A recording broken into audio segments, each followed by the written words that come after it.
I think we'll probably get started. So I know there's still people filing in, but I can talk to my general welcome as we get the last few people in. So my name is Gail Preston. I'm the Vice President of the British Society for Plant Pathology. I'm very delighted to be hosting this session, and not only is one of our regular Plant Health Club sessions, but also one that we're holding during sort of International Plant Health Week, when there's an awful lot of focus all around in terms of plant health. And one thing we might do towards the end of the meeting is have a chat to see what activities people are aware of that are going on in terms of Plant Health Week activities that we might want to be aware of. Just a few words about BSPP. I'm just going to briefly share my screen and about Plant Health Club. So Plant Health Club is organised by the BSPP, provides a free online environment where you can come along and hear about interesting topics in plant health that are relevant to professional development, networking, sharing information between ourselves and supporting the development of skills and collaborations in plant health outreach and education. We say we do make it free for everybody, but if you are thinking about it, we would strongly encourage you to also consider becoming a British Society of Plant Pathology member if you aren't already. There's lots of benefits to doing so. You get reduced registration fees to come to our events. You can get support for travel and research visits. You can get support for your outreach activities and promoting plant pathology, and you can keep up to date on all things plant pathology related in the UK. So we do encourage you to think about joining us if you're passionate about plant health and plant pathology. So I am joined today by Magdalena Boshoff, and I think you're going to be introducing our speaker for today. So I'm just going to stop sharing our screen. So if you'd like to go ahead. Okay, so please ensure that your microphone is on mute during the presentation. It's also important to know that the presentation is being recorded, but any questions and discussion afterwards will not be. After the presentation, there will be a question and answer session and a general discussion. Then a period where participants will go into break rooms, and at this point, feel free to unmute and take part in the discussion. So I will introduce Anna. And Anna has been part of the entomology team based at the RHS Garden Wisley for 9 years, and her PhD focused on the interaction between plants and pollinators, but also plant disease. And currently she's leading the RHS Biosecurity program at shows, and Anna can spot a tree without a plant passport from miles away. Thanks very much, Lean. So if I just share my screen. So yeah, like Lean says, my name's Anna.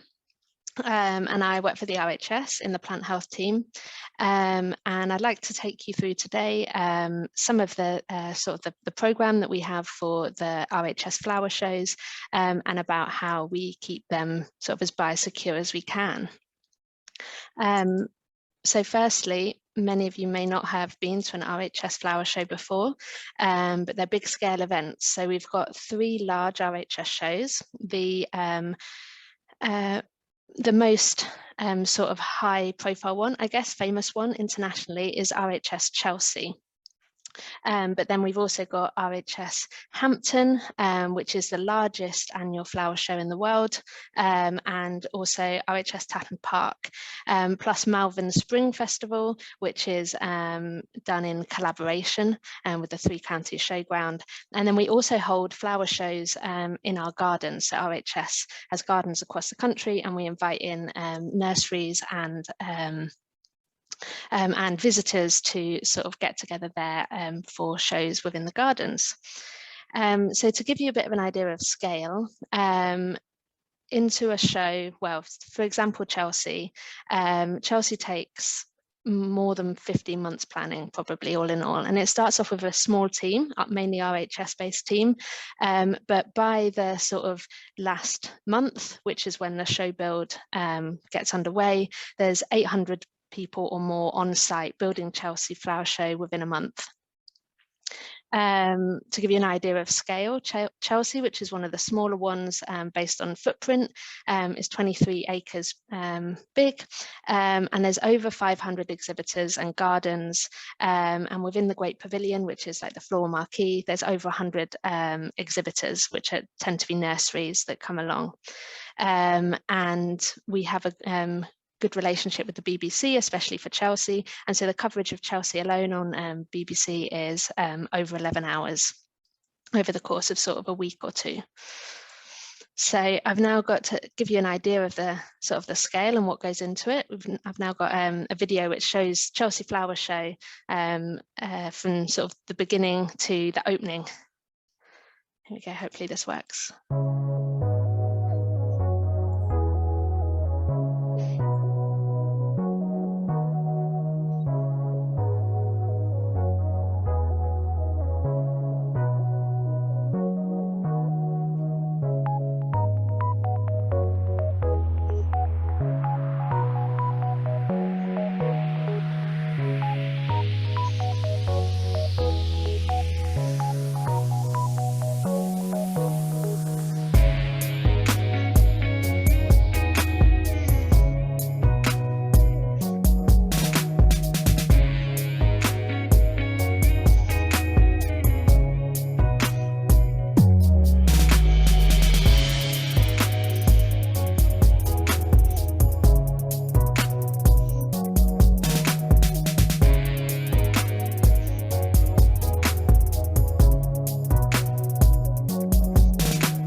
So as you can see there, a lot goes on in just 1 month. It becomes so from what's initially just a park essentially to a really large flower show within just a month's time. So why am I needed? Why do we need biosecurity at shows? Well, horticultural shows, such as the ones that the RHS runs, could be high-risk environments for plant pests and disease spread. And I'm going to show you in like a snazzy little, very high-tech animation why this is. So we have nurseries from all over the UK and sometimes beyond, and they all bring their plants here to the Chelsea show site. And those plants all sit together for probably a couple of weeks, all in all, rubbing shoulders. If one of those plants was to have a pest or a disease, then the worst case scenario would be those would spread between plants. And then, of course, at the end of the show week, all of those plants are then removed to their home nurseries, which, you know, this would be a very bad situation. All of the people that bring plants, it's often their livelihoods and their businesses. And of course, we've got a responsibility to the wider environment, both sort of within where we run our shows, but also beyond, so to the areas surrounding our exhibitors, nurseries and stuff. And we take that very seriously. So they could be high risk, but to minimize this risk, we've got several policies. So the first and most important one is that we ask exhibitors that they only bring plants that are visibly healthy. In some ways, this is one of the easier things to ask of people, especially at shows and when compared to sort of other sort of high-risk situations. And the reason for that is that everybody at the end of build is going to potentially get a medal. And so people want to bring healthy plants. So hopefully we've got that covered. But we do ask them that very specifically. But in addition to that, we ask them to follow 3 policies which are designed to reduce the risk of spreading plant pests and disease, potentially ones that they are less likely to see, sort of thing. And so my role is to ensure that the exhibitors are informed about those rules, because they can't follow them if they don't know about them, and then make sure that they are following them once we're on site. So I'm just going to go through these 3 plant health policies that we have to give you an idea of the sort of thing that we're asking of exhibitors. And when I'm talking about exhibitors, I'm talking about garden designers, garden contractors that are building the gardens that the designers design, floral nurseries that bring their plants sort of into the floral marquees, perhaps to sell plants, but also stands such as this that are maybe selling glass houses or secateurs. And so we've got a real mixture of people ranging from horticulturalists to people that might not be plants people at all. So the 3 policies we've got, and I'll go through these individually, are a policy to do with Xylella fastidiosa, one to do with semi-mature trees, and one to do with oak. So firstly, Xylella. I'm guessing with this audience, it's not going to need too much of an introduction, but in case you've missed it, it's a bacterial pathogen that's native to the Americas, but is spreading globally and is a major concern, especially for the UK horticultural industry. And it's got, I think at the last count, something like 650 recorded hosts, many of which are very popular garden species. And so it's in the interests of our exhibitors and of course the whole industry that this doesn't get into the UK. It's not in the UK yet. So in order to combat this potential risk, RHS drew up a list of 9 high-risk hosts, which is essentially the DEFRA high-risk host Xylella list with a couple of additions. And new this year, so previously we've allowed all of those to come to RHS shows if they've been grown in the UK for 12 months as a minimum. This year, for the first time from Chelsea this year, we're splitting that. So there are 4, so lavender, rosemary, hebe and almond can be brought if they've been in the UK for 12 months. But then the others, coffee, oleander, olive, polygala and Spanish broom, we're not allowing in at all. The thought behind allowing them in if they've been in the UK for 12 months is that although Xylella can be asymptomatic for a long time, Xylella isn't in the UK yet, so the longer that a plant has been grown in the UK, the less risk that we perceive in it coming to a show. The difference between these 2 groups in the policy is due to the differences in how these plants are traded. So this first group, there is a UK industry like producing these from UK plant material, whereas apart from very specialist nurseries in some cases, and the 5 temporarily excluded ones, your average one that you buy in a garden centre, for example, will have come straight from abroad, essentially.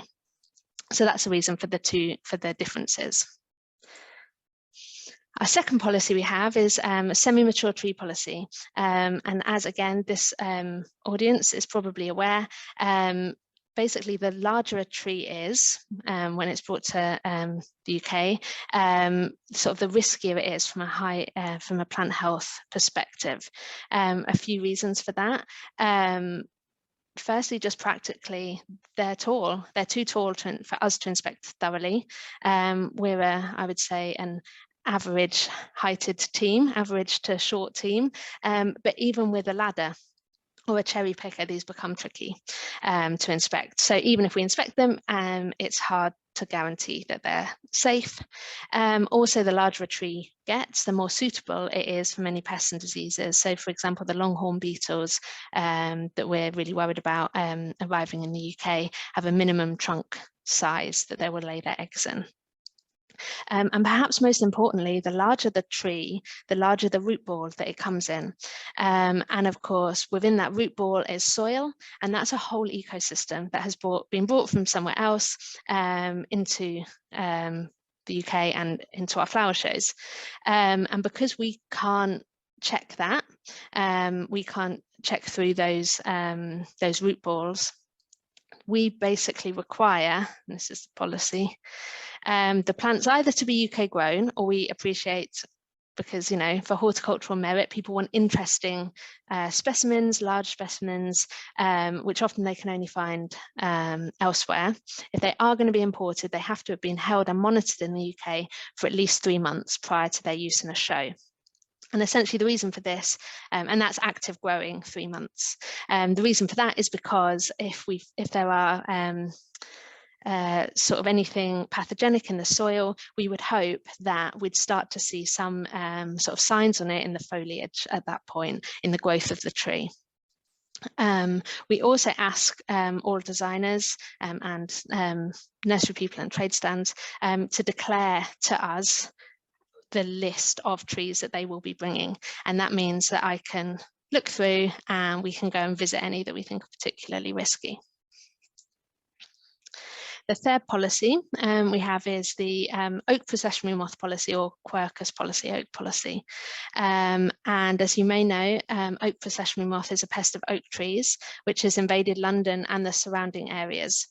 The caterpillar hairs can cause irritation, skin irritation in humans and also animals, and breathing difficulties, especially for people with asthma, for example. So although this is a plant pest, it's also potentially more of a risk for human health. And so for this, because Chelsea and Hampton Court both sit within this core outbreak zone for oak processionary moth, we therefore do not allow oak at either of those shows. So the worry would be, especially at Hampton Court, which falls just within sort of the egg laying period for the moth, the worry would be somebody would bring an oak tree to a show. The moth would lay an egg or lay some eggs, and then that tree would then be brought back to a different area of the country and have spread that pest. Now that shouldn't be allowed anyway under the law, so there are various controls on the movement of oak because of this pest. So when you move oak into a pest-free area, so for example, where our Tatton show is near Manchester, you need a special plant passport. So in theory, nobody should be doing this anyway, but we just ask people not to bring them, just to be absolutely sure.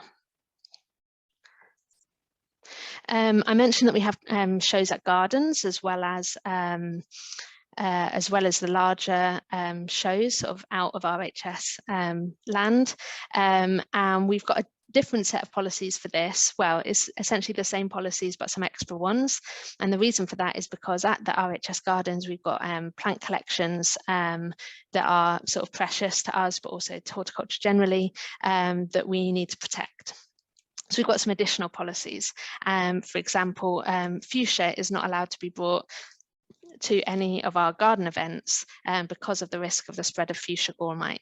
But I won't go too much into depth into all of that. So what is it that I do? So what is my role? So I'll just go through what I do sort of before, during and after a show. So before a show begins, almost as soon as the last one of the season has ended, we start a programme of training for exhibitors.